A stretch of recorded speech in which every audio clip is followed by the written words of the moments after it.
Hi everybody, this is Coach McCreary from Baseball by the Yard. Thanks for stopping by. Today's video is also for pitchers of all ages who are looking for a couple options when it comes to their leg kick. I get that question a lot from parents and from players.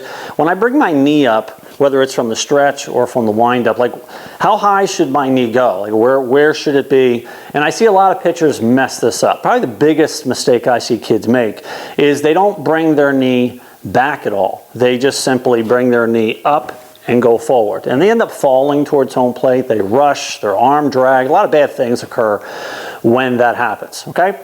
Now, how I would teach this really would differ with the age of the player. If a kid is just starting off, I want to try to make that leg kick very simple and efficient, but I also want to make sure that they get some of that weight back. For little kids, the priority really is balance. It's balance and being able to be efficient and throw strikes. The distance that they throw is typically going to be in the neighborhood of 45, 46 feet. And so they don't need really to develop a ton of power out of their body. It's really just balance, staying on their line, and trying to throw the ball in the strike zone. But as kids get older, the distance increases. And so there is a need to get more out of your body. And so a little league knee kick quite often isn't going to be enough for, say, a middle school kid, a high school kid who is throwing now 60 feet, 6 inches. Okay, so I'm going to show you both knee kicks, one from a little league perspective, and then something that high school kids and older can think about as well. So with little kids, one of the things that I will teach them to do is try to line up both knees when they bring that knee up.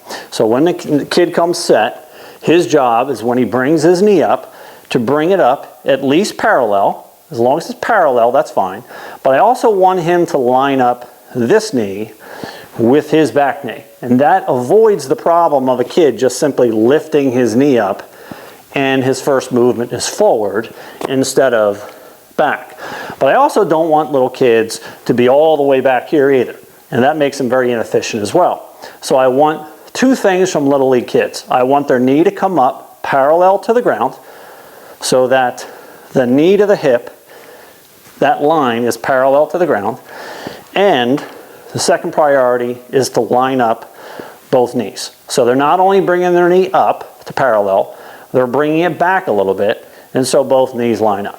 And that's a basic introduction to a leg kick for a kid who's in Little League or anybody who's just beginning to pitch. Now when the kids move on to the higher distances, they really need to develop a little more power. And so one of the phrases I will hear coaches use, and I use it too, is to drive this front knee up to the back shoulder. Okay? Don't just line it up with your back knee. Drive it to the back shoulder. So when I come set as a high school kid, I may not want to come to just here. I want to try to drive it towards my back shoulder. Okay? So I'm coming up and back, driving it to my back shoulder, and that's going to give me a little bit more momentum. Now the trade-off is sometimes that can mess with your balance. The higher I bring my knee up, the harder it is to keep my balance. And another mistake some kids will make on that is that the higher they bring their knee up, the more they might tend to bend their back. Okay? So the trick is drive that front knee to your back shoulder, but also keep your head still and your back relatively straight. We don't want kids leaning back or leaning back this way. There's some other variations that can cause some problems there. But the big thing is little kids with that leg kick. For little kids, line it up with your back knee and make it parallel.